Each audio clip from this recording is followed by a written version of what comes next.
Akala ko nauna na ako. Ang dami na palang tao. Lord, akala ko nauna na ako. Ang dami na nakapila. Diyos ko. Nakapila oh. Hala ka. Anong ginagawa nila nito? Lahat ba kami magpapaturok? 5:30 pa lang mga shots. Bago to.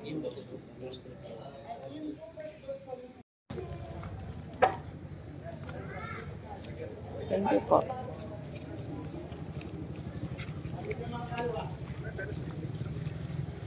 Ang dami namin nakapila oh. Nabigyan na kami ng number. May mga bago pang dumating. Antok namin. Anong oras na? Mag-8 na. Ang banana cake. Tikman lang kung masarap po. Tikman natin mga shots. Habang may kape pa ako. Update sa ating mata. Alas 8 na. Ewan ko anong oras kami papasok. Uy, nantok na talaga ako mga shots. Yung mata ko talaga. Hindi na siya maganda tingnan. But anyway, bukas pala. Ay, hindi pala. Bukas yata yung next na appointment. Hindi ko alam kung kailan, malalaman ko mamaya. Magbabike na lang ako pagpunta ko dito sunod na second shot ko. Kasi malapit lang naman eh. Para tipid tayo sa pamasahe. Magbike na lang ako punta dito. Tatanong lang ako kung saan pwede mag-parking ng bike.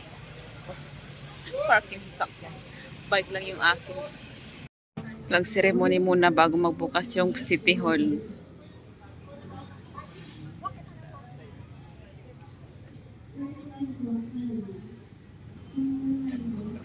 Ng virus. Ito po ay nakuha mula sa laway galing sa kagat ng isang infected na hayop. Kabilang po sa mga hayop na to, mga alaga natin, aso at pusa, kabayo, baka, pati na rin po buhay at paniki. Okay. Yung pong daga, hindi po kasama yung daga. Kasi po, yung pong daga, walang laway yan. Yan, papunta-punta. Once na nakarating po ng utak, kakalat po yun sa ating pong katawan, especially po sa mga ating internal organs. Ito po yung magiging cause sa pagkakas natin. Kaya kahit po mag-paincheck po yung pasyente, pag nasa utak na po yung virus, wala na po tayo nagagawa. Mamatay po yung pasyente. Okay po? So ano po ba? Ang sintomas na may kita kapag may rabies na po ang isang tao. Okay po, naglalaway. Matinding paglalaway, pagkalagnat, ang pumanhin po ng mismo bite side. Pagkatakot po sa hangin, tubig at liwanag. Sa hayop naman po, makikita natin si Thomas doon. Yung mabait na hayop, naging aggressive po. Bigla-bigla na lang uyan na agad. Tao, hayop po, kahit ano po bagay sa paligid niya. Gusto lang po niya sa madaling na sulok. Tapos po, takot din po sa hangin. Ano po ba dapat natin gawin kapag nakakot tayo? Sa hayop. Hugasan po natin ito sa dumadagay po na tubig. Gamit po ang sabon. Sa loob po ng ilang minuto. 15 minutes po. 15 minutes. Kung meron pong betadine, pwede naman natin lagyan doon after hugasan. Huwag po natin kukuskusin ng bawang or papaduguin. Kasi po, pag kinuskus natin, yung pong bawang kasi masyado mainit po yan sa balat. Dito sa maliit na sugat, kukuskusin natin. Lalaki po yung sugat at possible po na at huwag din po magpunta sa mga albularyo o nagtatanto. Hindi na po gusto yung sinaunang pagkagamot natin. So, injection na po talaga. After po nun, magpunta po sa pinakamalapit na animal bite center or animal bite treatment center. Dito po sa Angeles City. Located po yung ABTC natin. City Hall, 2nd floor, Puno Center. Monday to Friday, 8 to 7 p.m. Pero yung pong injection natin is Monday and Thursday lamang po. Ulitin ko, Lunes at Huwebes lamang po yung injection natin. No?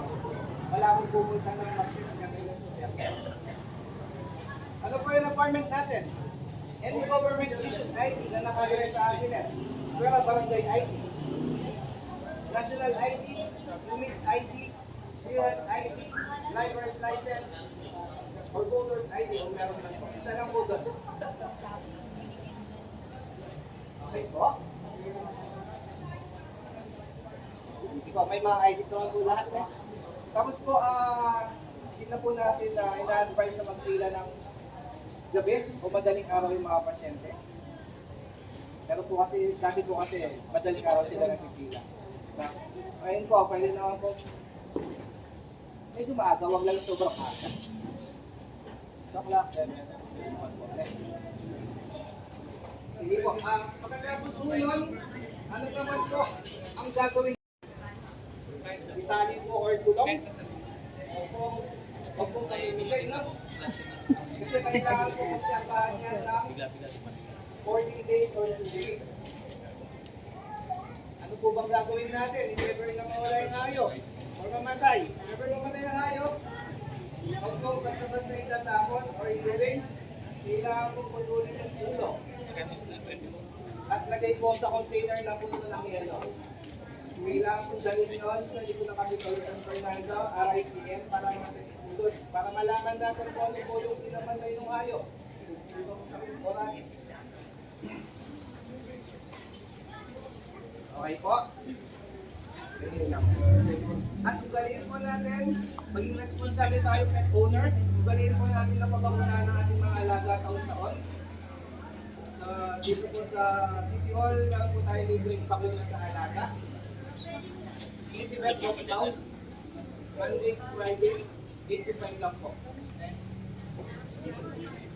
Take note lang po, hindi po natin pwedeng papakunahan yung alaga habang nag-observe tayo.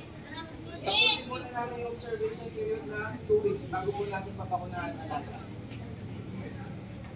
Okay po? Sa mga follow-up po, pwede po natin